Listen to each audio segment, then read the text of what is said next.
and welcome. Now for the whole of 2021 I'm continuing my second year of doing a no buy / low buy. This is my check-in for February and it is coming to a little bit late just because at the end of February I did move from Australia to the United States, so I've been pretty busy with the move and then landing here I had to do quarantine and then getting back into the routine of my studies and the volunteer program that I have done in previous years. So if you've been following my channel since quite a while, you'll remember me living in this place, so I'm back in the same situation and I'll probably talk more about that in coming videos. But for now, let's jump into my no buy check-in for February. So first is the items I used up. I used a total of 3 up. I don't have the packaging just because I left it in my quarantine space that I was at, and then I also left I think one of the products in Australia. So I used up a sunscreen, lip balm, and also the hyaluronic acid I use in my face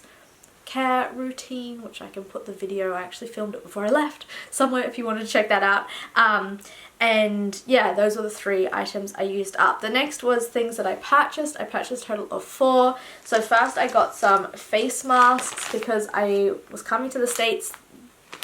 The face mask wearing situation is a lot more and most of the time in any store you go into and things like that. So I knew I needed to get some, as well as wearing it on the flight the whole time. So I picked up 3 of those in Australia, and then I also got a pair of my favorite earrings. So I have another pair like this and I wear them daily, and I really wanted to have like backup ones in case I lost one of my other ones, because I do wear them all the time, and they're just really sweet simple circles, and then they have a pattern carved into them. So this one has a little pine tree, so I got those because yeah, these were kind of like a luxury treat myself item, but I was very happy to have these ones. So those are all the things that I purchased, and kind of the masks were essential, like I have been having to use them quite a bit.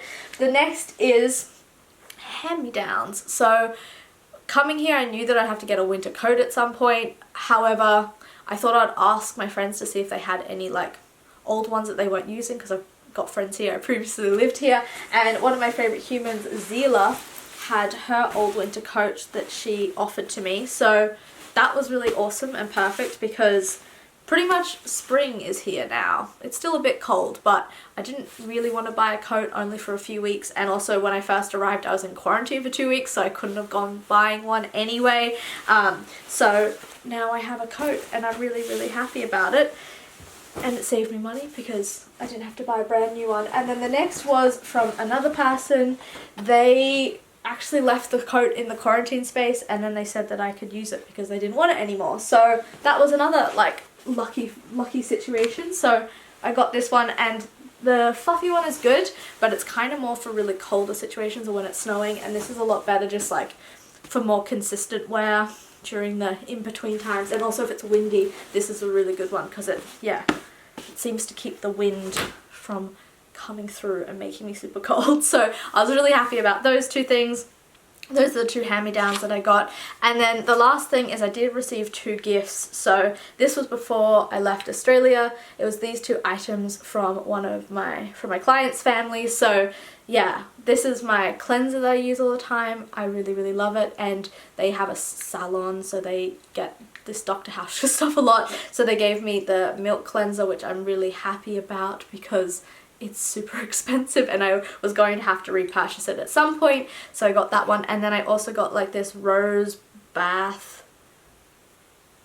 item. I don't know, you can put it in the bath and it's like really nice and relaxing, or you can also do steams on your face. So I was really happy about those 2 things because I really love Dr. Hauschka, but it's super expensive. So that was really lovely of them. And those are all the item related scenarios for February. Now let's talk about the finances. So February was a month where I was kind of wrapping up my work with my clients, so I only worked about 2 and a bit weeks out of the month because I ended up moving, and then I did take some time off because I wanted a little break before arriving here because I knew how busy and intense it was going to be. So I made a total of $2,124.57.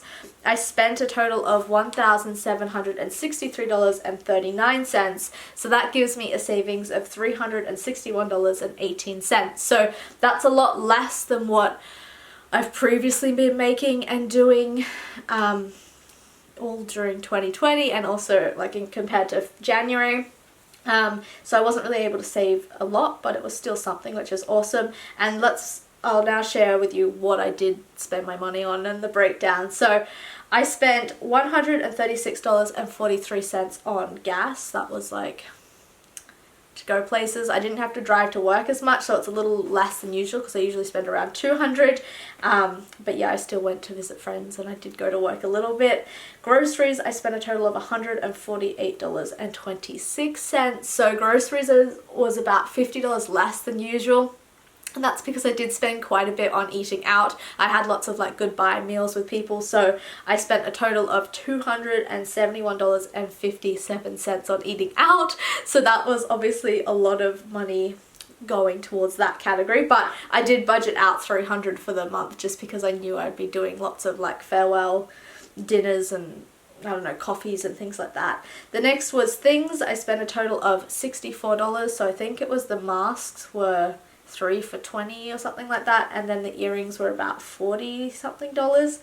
I spent $23 on my pussycat, giving her food and litter and stuff before I went, and she was one of the hardest she's not a person, she's an animal, but that was very hard saying goodbye to her. Like that's always the hardest thing, you know, like packing and all that can be stressful, but the saddest and hardest part about moving is always saying goodbye to the people and animals we love. It's a sad time. The next is bills. I spent $425, rent and my phone.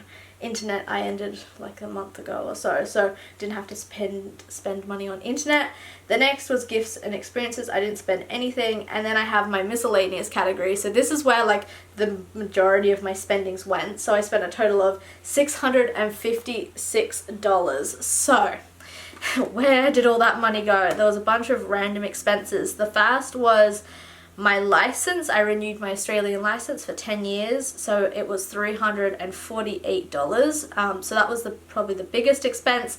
I then had to get a new EpiPen, and I didn't have time to go to the doctor and get the doctor to write the script so I could get it cheaper, so I just went and bought it over the counter, so it was $100 instead of, I think it's like usually I can get 2 for $40 if I get the script thing from the doctor, so, or like the Medicare thing, I don't know, I can't remember how it works, but yeah, I had to spend $100 on a new EpiPen. I then had to spend $145 to get a COVID test. So COVID tests are free in Australia if you have symptoms or were in a hotspot, but if you're traveling you have to pay for it. Didn't know that at the time, and that was quite stressful organising that because I like went to the wrong place and they were like, we don't do it for travelling people, so I had to work all that out. And then I spent $63 on travel insurance, so that was all the miscellaneous expenses. And then I spent $39.13 with for a meal with my client. I think we had a couple of meals actually. But anyway, I ate out with them and did like a goodbye meal as well for me leaving. So those were all the things. That was where all my finances went. That was all in Australian dollars as well. We will be switching to American dollars for my March update, and I will be going to a stipend check, which is, I found out how much I get each month now. It's $231. So I'll be budgeting that out and then using that in regards to my spendings and savings, and yeah, we'll see how that goes because I've also got to work that out in regards to doing the cash envelope system and working with that, so I'm still figuring it all out. But yeah, that was my update. I hope that you're doing well, and if you are doing a no buy low buy, that you're having some success or at least having some really good learning opportunities. And yeah, I will see you next time. Thank you so much for watching. Bye.